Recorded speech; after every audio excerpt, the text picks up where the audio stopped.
dia a tothom. Andreu ha dicho que incluso desde el Génesis se nos habla, desde el principio se nos invita a pensar acerca de cómo marcar una diferencia. ¿Recordáis cómo empieza precisamente la Biblia? ¿Cómo empieza el Génesis? ¿Cuáles son las primeras palabras que leemos en la Biblia y en este libro? En el principio creó Dios. Y en algunos versículos más abajo dice, y vio Dios que era bueno. Capítulo 1 y el capítulo 2 de Génesis nos hablan de que creó Dios y que Dios vio que todo era bueno. ¿No pensáis que es una forma muy bonita de comenzar la Biblia? Qué bonita forma podemos comenzar a leer la Biblia. ¿Qué frase más positiva encontramos? Todo era bueno y todo era perfecto. Leemos, pues, en estos primeros capítulos que Dios era creador y que Él estaba satisfecho de lo que Él había creado y de cómo lo había creado. Él estaba satisfecho de lo que había hecho. Algunos libros más adelante, en el libro de Eclesiastés 3:11, leemos: todo lo hizo hermoso en su tiempo y ha puesto eternidad en el corazón de ellos. Así que además de que Dios lo hizo todo bien, lo hizo todo bello, lo hizo todo hermoso. Dios creó todas las cosas en armonía. En el principio, el ser humano estaba en armonía con Dios, el ser humano estaba en armonía consigo mismo, en relación con otros seres humanos y con la naturaleza. A continuación entró el pecado en este mundo y, como todos sabemos, las consecuencias fueron rupturas. El pecado causó una ruptura del ser humano con Dios, causó la ruptura en la relación consigo mismo, la ruptura en la relación con los otros seres humanos y la ruptura en la relación con la naturaleza, con la creación, con aquello que Dios le había dado al ser humano. La Biblia describe esta situación de ruptura en el libro de Génesis, en el capítulo 6, y más adelante en Josué 21-25, que dice: la gente estaba entregada a hacer lo que bien le parecía.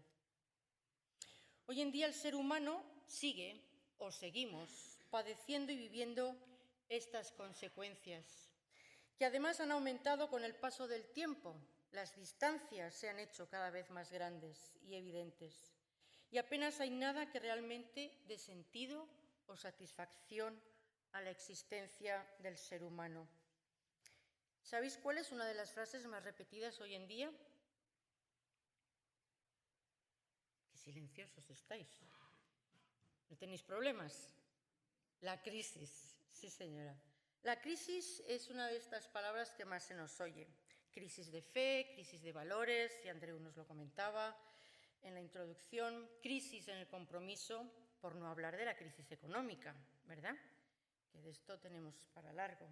Así que no hace falta que nos alarguemos mucho en este punto, porque la verdad es que todos sabemos de las frustraciones, de los desengaños y de la desconfianza que en nuestros días generan instituciones como la religión, la economía o la política.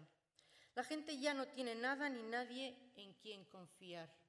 No sé si visteis ayer el telediario o las noticias, pero en toda España había huelgas y manifestaciones por uno u otro motivo. La gente está desengañada, la gente está desesperanzada. La gente dice que se les ha robado la esperanza y la ilusión. Porque la gente ha puesto su esperanza en organismos y colectivos, pero a lo mejor estamos equivocados, porque la respuesta no está en la política, la respuesta no es educativa, social o económica. Y mirad lo que os digo, la respuesta no está ni siquiera en la religión. Porque la respuesta al dilema humano, a la situación que vivimos no solo en nuestro país, sino en todo el mundo, es una respuesta espiritual. El corazón del problema es un problema del corazón. El otro día escuchaba al cardenal Sistach en una entrevista que le hacían a raíz de la dimisión de Benedicto XVI y decía: podemos hacer y tener muy buenas estructuras, pero si el corazón de la persona no se convierte, no sirve para nada. El libro de Proverbios nos dice: fíate de Jehová de todo tu corazón y no te apoyes en tu propia prudencia. Reconócelo en todos tus caminos y Él enderezará tus veredas. Como decía Andreu, hoy comenzamos una nueva serie que se titula Marcando la diferencia en nuestro mundo.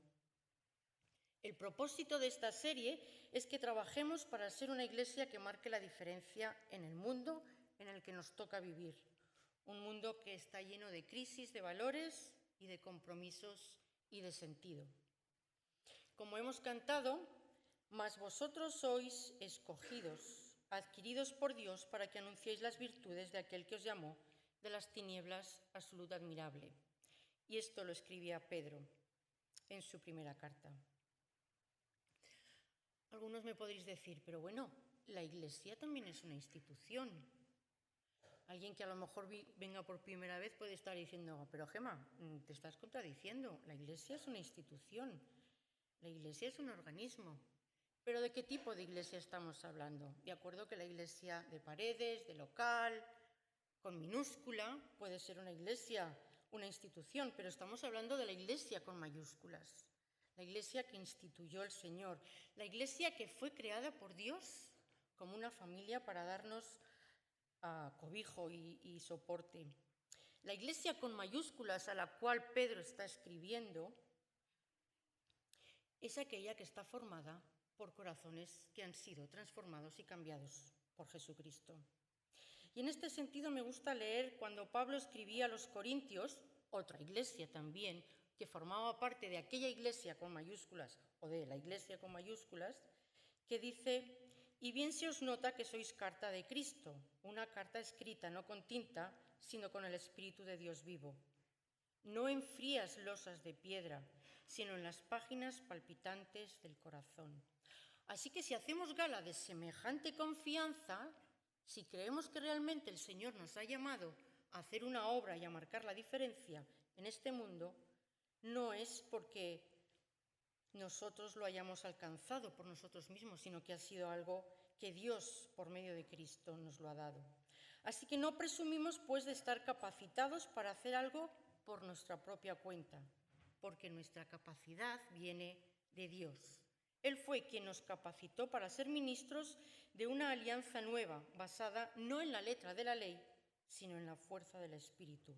Y la letra de la ley es causa de muerte, mientras que el Espíritu lo es de vida. Así que esta encomendación, este mandamiento, este hecho de ser diferentes y de marcar una diferencia, no es algo que hacemos por nosotros mismos, sino que viene del Señor. Así que con esta convicción debemos de ser precisamente los primeros convencidos en que la respuesta al vacío y a la incertidumbre de futuro está en el Evangelio y que las propuestas que el Señor nos presenta en el Evangelio es precisamente para todos, para todo el mundo. Y como cristianos debemos de ser capaces de proponer estas respuestas y estas diferencias de formas que sean entendibles y comprensibles. El Evangelio y los valores cristianos se han de vivir en medio de la gente y han de estar conectados con la realidad del ser humano, con sus necesidades y con sus desafíos. Dice en Segunda de Crónicas: los ojos del Señor contemplan toda la tierra para mostrar su poder a favor de los que confían en Él.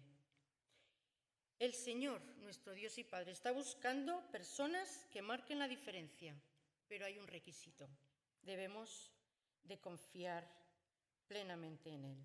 Así que, como dice el título del tema que vamos a tratar hoy, todo comienza con un compromiso. Hablaba antes de que una de las frases o de las palabras más oídas es crisis, pero hay otra palabra que también se oye mucho y que incluso a veces la hemos podido decir: derechos. Tengo derecho a tener, tengo derecho a disfrutar, tengo derecho a vivir. Está muy bien que podamos decir que tenemos derechos. Hay derechos que son muy razonables. Pero ¿qué pasa con las responsabilidades? ¿Qué pasa con ser personas responsables y comprometidas? Hoy parece que poca gente, nadie, quiere precisamente adquirir compromisos porque esto supone un sacrificio de la voluntad, supone un sacrificio del tiempo, de nuestro dinero, de nuestra vida. Y esto ya puede ser un poco más fuerte. Tengo un vídeo para poner, por favor.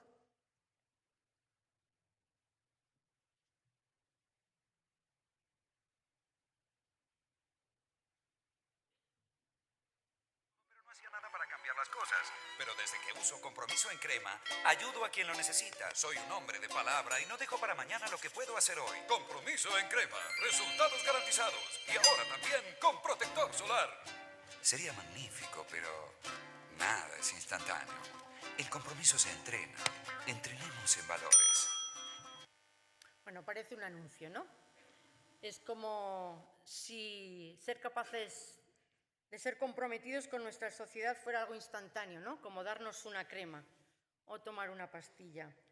Pero el compromiso no es instantáneo. El compromiso no es algo que viene así de buenas a primeras. ¿Qué es el compromiso? El compromiso es la responsabilidad u obligación que se ha contraído. Yo diría que es un acto precisamente de la voluntad.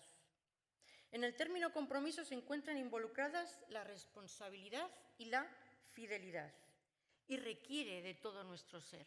El compromiso requiere de nuestro acto físico, emocional e intelectual. Para que exista un compromiso es necesario que haya un conocimiento. ¿Con qué y a quién nos comprometemos? ¿A qué me obliga y qué me supone? Difícil es estar comprometido a hacer algo si desconocemos los aspectos de ese compromiso. Si considera que una persona está realmente comprometida con un proyecto cuando cumple con sus obligaciones y cuando actúa en pos de alcanzar unos objetivos, es decir, que vive, planifica, reacciona de forma acertada para conseguir sacar adelante aquello que se ha propuesto o que le ha sido encomendado. Nada sucede sin compromiso. Los grandes logros y los grandes éxitos en cualquier campo, y no me refiero a los de fútbol, me refiero a al campo de las bellas artes, de las ciencias, de la medicina. Los grandes logros y los grandes éxitos en cualquier campo se consiguen porque ha habido un compromiso personal o de grupo. Los compromisos definen nuestra vida. Se suele decir, dime con quién andas y te diré quién eres. Somos la suma total de nuestros compromisos. La gente débil es controlada y dominada y dirigida por sus propias circunstancias, pero la gente fuerte es dirigida y decidida por sus propios compromisos. Así que será mejor que nos fijemos en qué nos estamos comprometiendo, porque eso es lo que vamos a ser y eso es en lo que vamos a terminar o lo que va a determinar nuestras vidas. ¿Queréis un ejemplo de compromiso? Durante los años 30 y 40 del siglo pasado, cientos y miles de jóvenes se concentraban en grandes estadios en Alemania para proclamar que eran seguidores de Hitler y que ellos estaban dispuestos a morir por él. Consecuencia de este compromiso, la Segunda Guerra Mundial. Y cientos y miles, millones de personas que murieron por este compromiso. Fue un compromiso, ¿verdad? Pero no fue un compromiso acertado. ¿Queréis un compromiso positivo? El de la reina Esther. Ya sé que voy a la Biblia, pero es que en la Biblia encontramos buenos ejemplos de compromisos. Malos ejemplos de compromisos, pero también buenos ejemplos de compromisos. Y algunos son de mujeres, no por nada, no sé por qué será. Pero uno de ellos es Esther, que se comprometió con sus criados y con su gente y con su pueblo para defenderlo. ¿Recordáis el texto? A muchas personas se nos hace difícil comprometernos con algo. Somos vacilantes, indecisos y tememos a las responsabilidades. Pero Esther fue valiente y se comprometió con su gente a presentarse delante del rey, posiblemente con mucho miedo, con mucho temblor, pero su compromiso, respaldada por su pueblo, salvó precisamente a su pueblo de una muerte. O tenemos el ejemplo de Ruth, hablando de mujeres. Se comprometió con su suegra, qué difícil es esto, pero se comprometió con su suegra de ir con ella hasta el fin. O Ana, que comprometió a su hijo, si el Señor le bendecía con un hijo. ¿Veis cómo hay mujeres en la Biblia que son un ejemplo de compromiso? Muy bien, pues ¿a qué o a quién debo de comprometer mi vida para marcar una diferencia? En primer lugar, debemos de comprometer nuestra vida a Cristo. Seguro que diréis, esto es obvio, Gema. Sí, obvio. ¿Pero esto se demuestra? ¿Esto lo vivimos? Nuestra vida debe estar entregada a Cristo. Este es el primer compromiso que debemos tomar antes de hacer cualquier otra cosa. Nuestra vida tiene que estar ligada, unida al Señor. Las personas nos solemos hacer preguntas acerca de nuestra vida. ¿Qué voy a estudiar? ¿Dónde voy a trabajar? ¿Dónde voy a vivir? ¿Con quién voy a vivir? ¿Qué voy a hacer con mi vida? Este tipo de preguntas a la larga pueden traer dolor a nuestra vida si no sabemos darles las respuestas correctas y si no encontramos precisamente respuestas y soluciones que satisfagan estas preguntas. Pero la pregunta más importante que deberíamos hacernos es ¿para qué y para quién voy a vivir? Porque mientras las respuestas a las otras preguntas pueden estar afectadas por las circunstancias cambiantes de la vida, saber para qué y para quién tiene implicaciones eternas que comienzan aquí y ahora. ¿Para qué o para quién estoy viviendo? ¿Vivimos para la aprobación del mundo? ¿O la aprobación de nuestro jefe? ¿O la aprobación de nuestro esposo o nuestra esposa, nuestra familia, nuestros amigos, el pastor? ¿Para quién estamos viviendo? ¿O vivimos para Dios, quien nos creó y que nos hizo por una razón? Al principio he hablado de cómo el pecado destruyó la armonía y la belleza de todo lo que Dios había creado y que la consecuencia fue la ruptura. ¿Recordáis que os decía que la ruptura del ser humano con Dios, la ruptura en la relación consigo mismo, en la relación con otros y en la relación con la creación y la naturaleza? Cristo vino para restaurar esas rupturas. Cristo vino para restaurar mi ruptura con Dios, para restaurar tu ruptura, vuestra ruptura con Dios. En Juan 10:10 leemos, seguro que ya lo sabéis, este texto: yo he venido para que tengan vida y para que la tengan en abundancia. Una vida restaurada, completa, con sentido y significado, está basada en una relación personal e íntima con Dios y que comienza cuando aceptamos a Jesucristo como Salvador personal. Dios nos ha dado la posibilidad de conocerlo y de tener una relación personal con Él. Estando conectados a Dios y caminando con Él, encontramos el sentido de vivir y podemos llegar a hacer todo aquello para lo que Dios nos creó y hacer todo lo que Él nos está llamando a hacer. Cuando comenzamos nuestra relación personal con Dios, aceptando a Cristo en nuestras vidas como Salvador personal, Él nos da un sentido para vivir. No sé si en esta mañana hay alguna persona que nos visita por primera vez, o incluso a los que normalmente venís asiduamente. ¿Habéis encontrado en Cristo el propósito de vuestras vidas? ¿Es Cristo el sentido de vuestras vidas? El Señor Jesús solía decir: sígueme. Así que una vez que Cristo está en nuestras vidas, el siguiente paso es el de seguirle. Y Él solía anteponer a esta palabra, la palabra sígueme, Él solía decir: si quieres ser perfecto, si quieres alcanzar la vida eterna. Luego, dirigiéndose a sus discípulos, Jesús añadió: si alguno quiere ser discípulo mío, deberá olvidarse de sí mismo, cargar con su cruz y seguirme. Porque el que quiere salvar su vida la perderá, pero el que entregue su vida por causa de mí, ese la encontrará.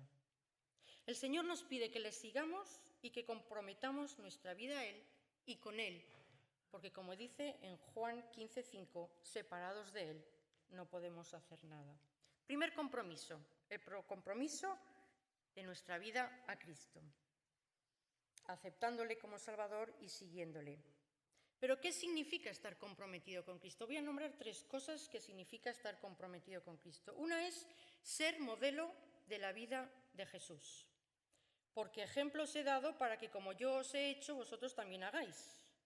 Jesús nos está diciendo en Juan 13:15, copiadme, imitadme. Seguir un modelo es mirar y copiar. No sé si habéis visto alguna vez el programa en la Antena 3 que se titula Tu cara me suena. ¿Alguien lo ha visto? ¿Sabéis de qué va? Es chulo, bueno, por lo menos divertido. Para pasar la noche del lunes está bien. Es un programa que consiste en que gente famosa de este país se prepara durante una semana para aprender a cantar como cantan gente que es más conocida y más famosa. Al final, pues se supone que el que mejor lo hace es el que gana. Y evidentemente la persona que ha ganado en este concurso lo hace, si aquellos que lo habéis visto, lo hace realmente bien. Mira y copia. El Señor Jesús nos está invitando precisamente a que le copiemos, a que le imitemos. Pero ¿por qué ser modelos de Cristo? ¿Por qué Cristo tiene que ser nuestro modelo? En primer lugar, porque Cristo es el modelo de compromiso por excelencia. Jesús nos enseñó con el ejemplo de su propia vida hasta el fin. Jesús entregó su vida por amor a la humanidad. En segundo lugar, porque Cristo es el prototipo de hombre sin pecado. Y podemos leer en Hebreos algunos versículos que habla cómo Jesús era limpio y sin pecado. Y en tercer lugar, porque Cristo es un ejemplo y modelo de conducta y servicio. Y cuando leemos los 4 evangelios podemos ver realmente cómo Jesús era un modelo en todos estos aspectos. El énfasis de la enseñanza de Jesús y que él mismo nos invita a imitar es su estilo de vida. Y él mismo se coloca precisamente como un modelo a seguir cuando dice: «Llevad mi yugo sobre vosotros y aprended de mí, que soy manso y humilde de corazón, y hallaréis descanso para vuestras almas». La palabra aprended se refiere al hecho de aprender para imitar. En otras palabras, aprender la misma forma de vida de Jesús y repetir. Ser como Cristo en cada área de nuestra vida, pensar de la manera en la que Él pensó, sentir la vida de la manera en la que Él sintió, aprender a tomar decisiones en la forma que Él lo hizo, tratar a la gente como Él la trató, actuar y vivir como Él vivió. La palabra cristiano es equivalente a decir: esa persona es tal como Jesús. Y en un mundo en el que vivimos y en una sociedad donde hay una carencia absoluta de integridad y de honestidad, urge más que nunca que como personas comprometidas con Cristo seamos modelos de Él. ¿Nos reconoce la gente como seguidores de Cristo? La gente nos dice: tu cara me suena. En segundo lugar, estar comprometidos con Cristo significa ser un ministro de su gracia.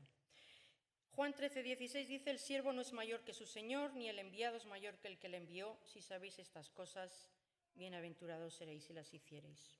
Cuando usamos la palabra ministro, enseguida nos viene a la cabeza un cargo político. Bueno, ya sé lo que nos viene a la cabeza.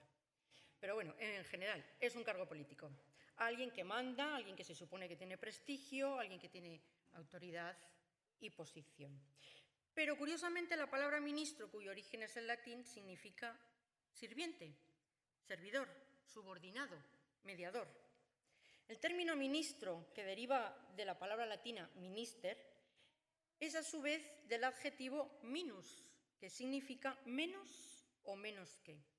Así que el minister era, o debería de ser, el sirviente o un subordinado, si nos atenemos a su significado original. Y por el que por antonomasia aparece y es como ministro es Cristo Jesús, que no vino a ser servido, sino a servir y a dar su vida por todos nosotros. Estar comprometidos con Cristo implica ser un servidor de Cristo y un servidor de los demás. Dios nos puso en la tierra y nos capacitó con dones, talentos, habilidades a propósito, para que los utilicemos para ayudar a otros y contribuir a hacer del mundo un lugar mejor. Siempre que nosotros utilicemos estos talentos y estas habilidades sin egoísmo, estaremos siendo un ministro. Y cada cristiano está llamado a ser ministro. Qué honor, ¿no? Qué honra. Pero un cristiano que no ministra es una contradicción. El Señor no nos pide que hagamos grandes cosas, pero nos pide que hagamos algo. Y la mejor forma de saber en qué podemos ser útiles cada uno de nosotros es mirando la forma en la que Dios nos hizo. Mirando nuestros talentos, mirando nuestras habilidades, nuestro corazón, nuestra personalidad, la experiencia y las oportunidades vividas y aprendidas. Si miramos todas estas cosas, podemos ayudar a otros con aquello con lo que Dios nos capacitó y con lo que somos buenos haciendo y con lo que disfrutamos haciendo.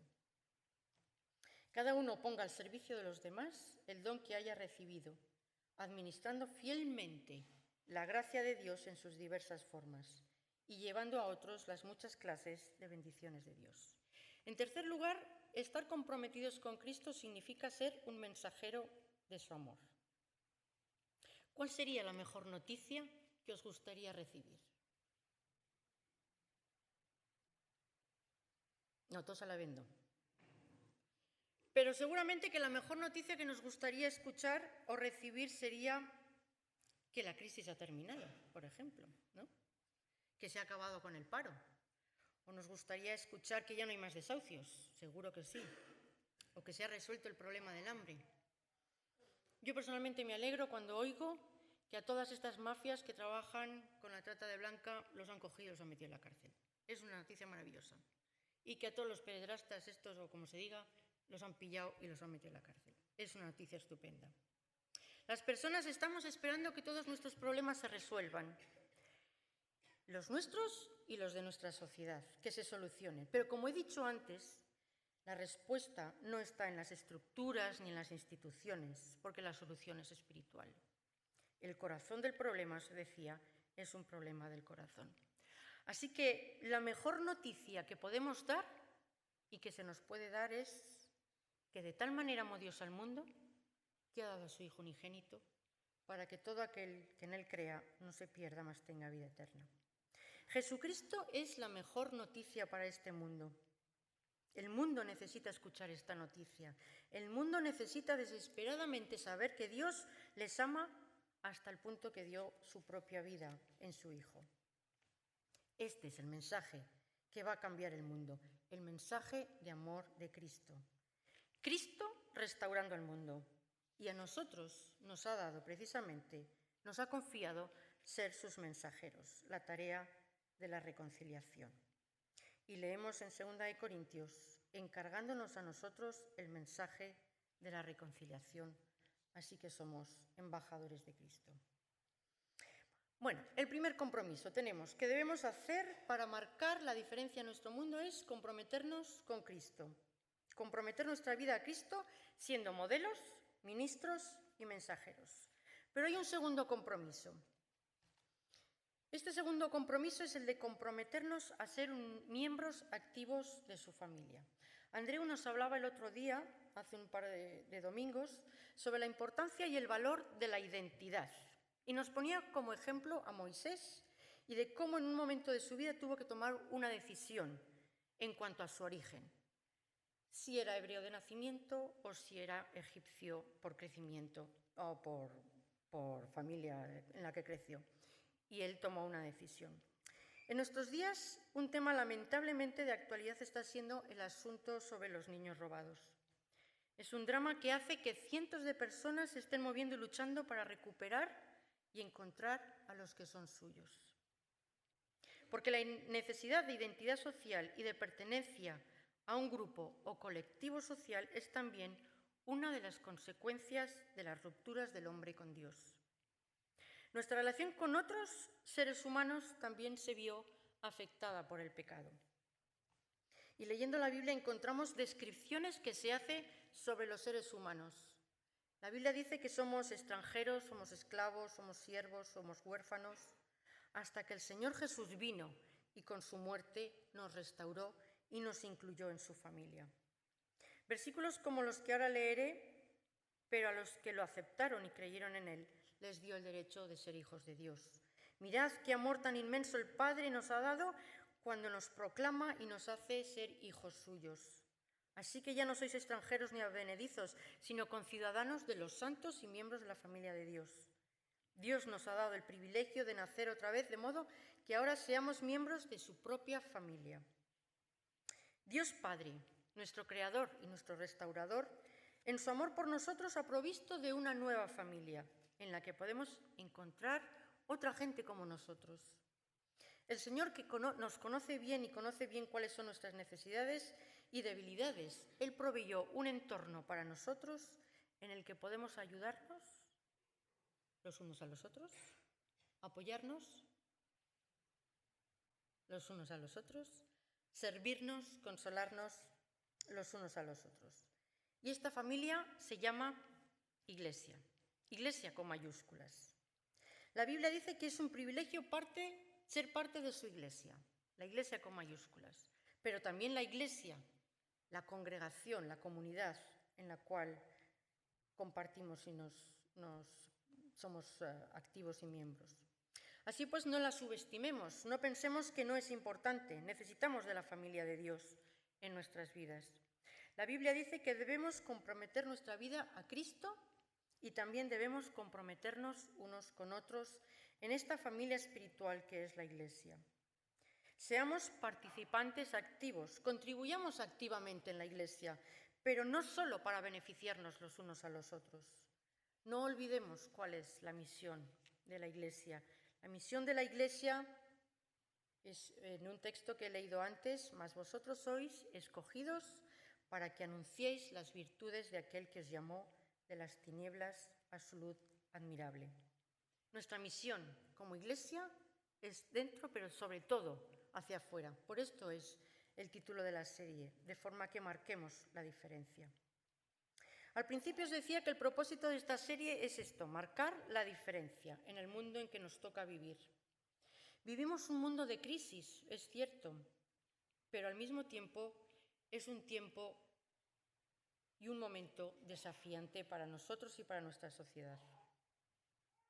Vivimos momentos desafiantes, porque a pesar de la desconfianza reinante, el ser humano necesita desesperadamente creer. Creer para poder hacer frente a la frustración, al temor y a la incertidumbre del futuro. La gente necesita y quiere vivir con esperanza y no con incertidumbre y con miedo. León Tolstoy afirmaba: si el hombre vive es porque cree en alguna cosa. Como cristianos estamos llamados a ser agentes de la obra de Dios. Como he leído antes en 2 de Corintios, estamos llamados a ser reconciliadores. Nuestra forma de vivir puede marcar la diferencia en el momento que vivimos. Si queremos contribuir al bienestar y al progreso de nuestra sociedad, lo mejor que podemos hacer los cristianos es ser agentes de esperanza. Es ayudar a nuestros conciudadanos a creer. Los que hemos decidido seguir a Cristo tenemos una misión integral, muy bien definida. La Gran Comisión, que supone predicar el Evangelio y hacer discípulos, y el Gran Mandamiento, que supone amar a Dios y al prójimo con todo lo que esto implica. Y en Romanos 12 y 13, que evidentemente no lo vamos a leer, pues son capítulos largos, pero que os animo a que, por favor, cuando tengáis un momentito podáis leerlo con calma. En Romanos 12 y 13 leemos cuáles son nuestros deberes como cristianos. Y más claro, imposible. Romanos 12 y 13 nos habla de ser apasionados por la práctica del bien, hacer bien a todos, amar a los enemigos, vencer con el bien al mal, dar credibilidad al reino de Dios, bendecir y no maldecir. Así que, por lo tanto, no podemos ni debemos retirarnos, escondernos o atrincherarnos o avergonzarnos de lo que se nos ha asignado hacer. La Biblia dice que Dios está buscando a gente comprometida. En el libro de Ezequiel leemos: yo he buscado entre esta gente a alguien que haga algo en favor del país y que interceda ante mí, pero no lo he encontrado. Dios está buscando a gente que pueda marcar una diferencia. Dios está buscando a gente que pueda marcar la diferencia para hacer de este mundo un lugar mejor. Pero tiene un requisito, como os he dicho antes. Si queremos servir a Dios, hay un requisito que tenemos que cumplir, y es estar comprometidos completamente con Él. Tenemos un llamado, llamados a ser agentes vivos de la obra de Dios, a ser agentes de esperanza, a ser reconciliadores, ayudar a la gente a creer. Tenemos una misión, la Gran Comisión y el Gran Mandamiento, y tenemos unas obligaciones que podéis leer en Romanos 12 y 13. Hacer el bien en todo momento. La vida cristiana implica más que solamente creer. Seamos agentes de cambio en este mundo comprometidos con Cristo y con la Iglesia. ¿Cuál es vuestro compromiso? ¿Cuán comprometidos estáis? ¿Cuán comprometidos estamos todos? Como en cualquier predicación, la teoría sin práctica, se queda eso en teoría, yo quiero sugeriros algo. He preparado unas hojas en el que he escrito un compromiso. Y yo os invito a que aquellos que consideréis y creáis y queráis tomar este compromiso en serio con el Señor y con la Iglesia, aquellos que de corazón, a lo mejor ya lo habéis hecho y nunca lo habéis escrito, pero queréis que esto quede reflejado de alguna forma, para aquellos que realmente estáis comprometidos con el Señor y queréis que esto quede constancia, cuando acabe el culto, os acerquéis a mí y yo os daré aquella hoja. Si no queréis acercaros porque no queréis evidenciar lo que sea, yo os voy a dejar algunas en los asientos aquí delante. Pero os invito a que toméis en serio la consideración de tomar un compromiso con el Señor. A lo mejor, repito, ya lo habéis hecho, pero a lo mejor el hecho de tenerlo por escrito y poderlo tener a la vista en vuestra casa, en la nevera, en el despacho, en donde sea, en el comedor, os ayuda a recordar cada día vuestro compromiso con el Señor. Recordar que si queremos ser realmente personas que marquen una diferencia en este mundo, debemos estar comprometidos con el Señor y con la Iglesia. Gracias.